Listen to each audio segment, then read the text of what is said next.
Bismillahirrahmanirrahim. Assalamualaikum warahmatullahi wabarakatuh. Welcome back to my channel. Kembali lagi bersama saya, Eka Miftahul Jannah. Kali ini kita akan belajar tentang polinomial atau suku banyak. Sebelum kita lanjut, subscribe channel ini, komen jika ada pertanyaan, like and share jika kalian suka videonya. Tonton sampai habis ya, agar kalian bisa paham.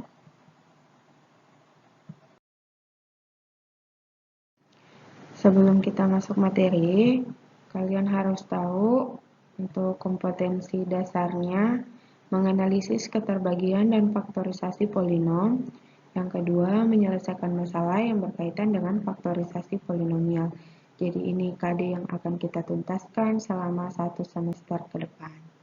Untuk pengalaman belajarnya, yang pertama, mengamati dan mengidentifikasi fakta pada keterbagian dan faktorisasi polinom, serta masalah yang terkait. Yang kedua, mengumpulkan dan mengolah informasi untuk membuat kesimpulan, serta menggunakan prosedur untuk menyelesaikan masalah yang berkaitan dengan keterbagian dan faktorisasi polinomial. Dan yang terakhir, menyajikan penyelesaian masalah yang berkaitan dengan polinomial. Itulah pengalaman belajar yang diharapkan ketika kalian telah mempelajari materi ini. Oke, kita lanjut materi ya.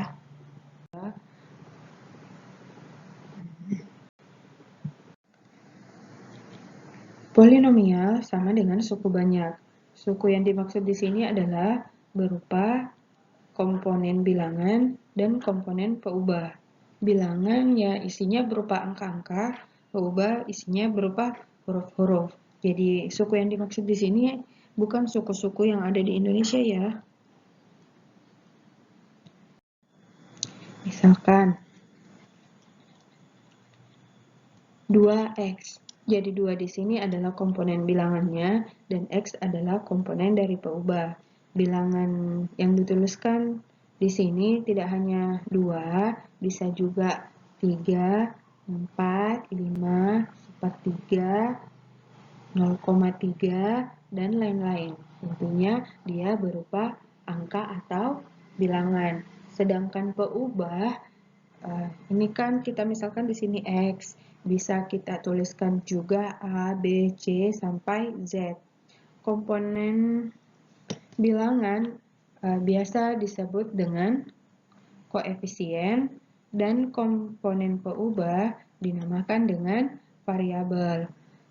Jadi variabel di sini bisa berisi satu atau lebih variabel berpangkat. Misalkan x kuadrat, y pangkat 3, x pangkat 5. Jadi seperti itu untuk komponen peubahnya. Jadi tidak menutup kemungkinan hanya ada satu variabelnya. Tapi dalam polinomial ini kita hanya akan membahas polinomial yang variabelnya 1. Polinomial terdiri dari beberapa suku, di mana setiap sukunya dibatasi oleh penjumlahan atau pengurangan. Perhatikan gambar berikut.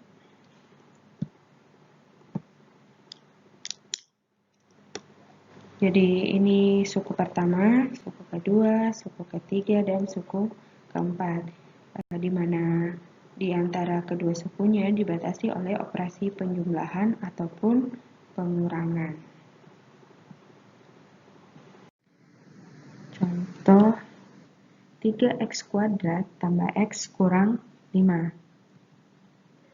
Ada berapa suku? Kira-kira berapa? 3x kuadrat ditambah x kurang 5. Jadi ingat kembali pengertian dari polinomial. Polinomial itu terdiri dari beberapa suku, di mana setiap sukunya dibatasi oleh penjumlahan atau pengurangan.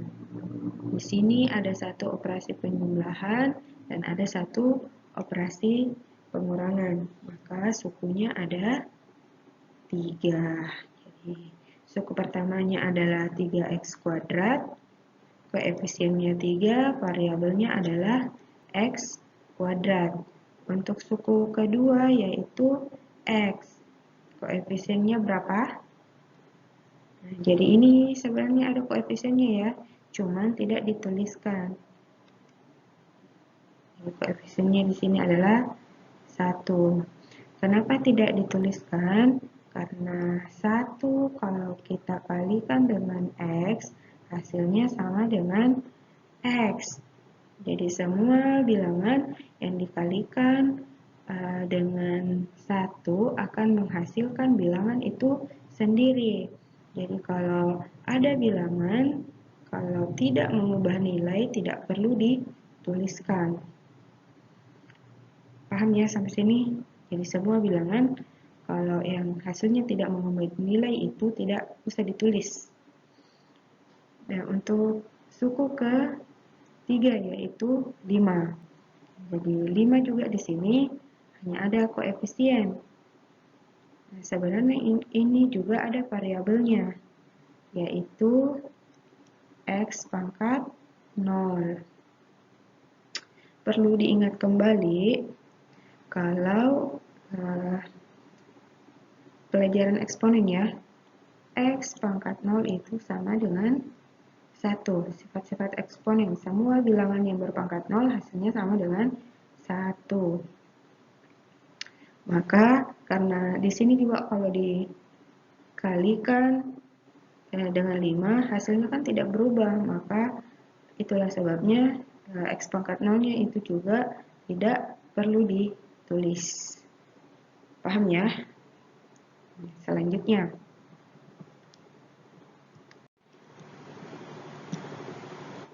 jadi kita sudah memiliki bentuk polinomial dengan 3 suku dengan variabel berpangkat 0, 1, dan 2. Untuk 5x pangkat 0, ini x pangkat 0-nya tidak perlu dituliskan. Begitu juga dengan x pangkat 1 dan koefisien satunya. Kenapa? Karena kalau 1 ini ditulis tidak mengubah nilai, begitu juga dengan x pangkat 0 tidak mengubah nilai jika dikalikan. Kenapa? Karena x pangkat 0 ini juga sama dengan 1. Maka bentuknya umumnya seperti ini. 3x kuadrat ditambah x dikurang 5, di mana 5 disebut dengan konstanta atau suku tetap. Bentuk umum polinomial. Bentuk umumnya an x pangkat n ditambah an kurang 1 x pangkat n kurang 1 tambah an kurang 2 x pangkat n kurang 2 tambah titik tambah a1x tambah a0 dengan ketentuan n bilangan caca yang merupakan pangkat tertinggi dari x dan an tidak sama dengan 0. Jadi ini syaratnya ya, an-nya itu tidak sama dengan 0. Bilangan an disebut dengan koefisien. Jadi, sudah kita bahas tadi, kalau koefisien itu berupa bilangan. A0 disebut variabel suku tetap atau konstanta. Jadi, suku paling terakhir itu namanya suku tetap atau konstanta. Nilai dari an kurang 1, an kurang 2, a1 dan a0 merupakan bilangan real.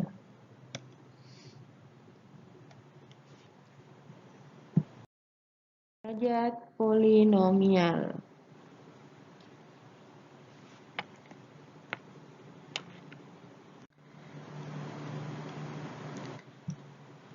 Sebelum kita lanjut ke derajat polinomial, kita bahas terlebih dahulu tentang derajat dari suatu suku.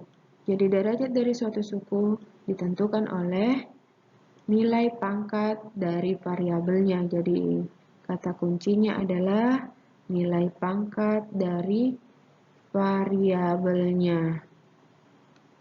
Misalkan 3x pangkat 4. Jadi sukunya berderajat 4. Jadi perhatikan pangkatnya ya, karena derajat dari suatu suku itu ditentukan oleh nilai dari pangkatnya. Jadi kalau 3x pangkat 4, berarti suku berderajat 4. Untuk 5x pangkat 3, suku berderajat 3. Kemudian 7x kuadrat, suku berderajat 2. 2x suku berderajat 1. Dan 5 merupakan konstanta. Selanjutnya, derajat polinomial. Jika derajat suatu suku ditentukan oleh pangkat tertinggi dari variabelnya, maka untuk derajat polinomial ditentukan oleh derajat suku tertingginya. Misalkan 5x pangkat 3 kurang 2x tambah 5. Perhatikan variabel x-nya. Jadi x pangkat 3 dan x pangkat 1. Yang mana pangkat tertinggi? Ya, jadi karena derajat polinomial ditentukan oleh derajat suku tertingginya, maka yang kita ambil adalah yang berpangkat 3. Maka polinomial tersebut berderajat 3.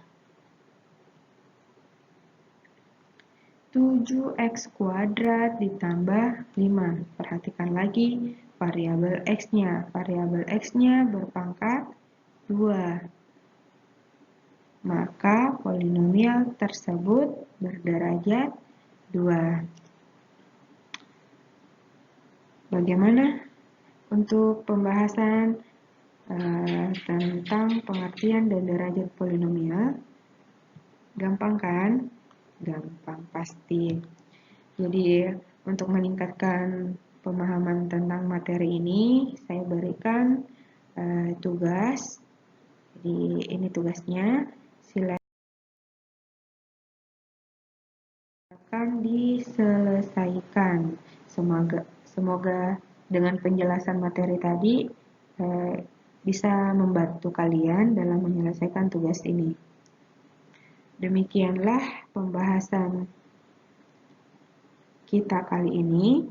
Semoga bermanfaat untuk kalian semua. Sampai jumpa di video selanjutnya. Wassalamualaikum warahmatullahi wabarakatuh.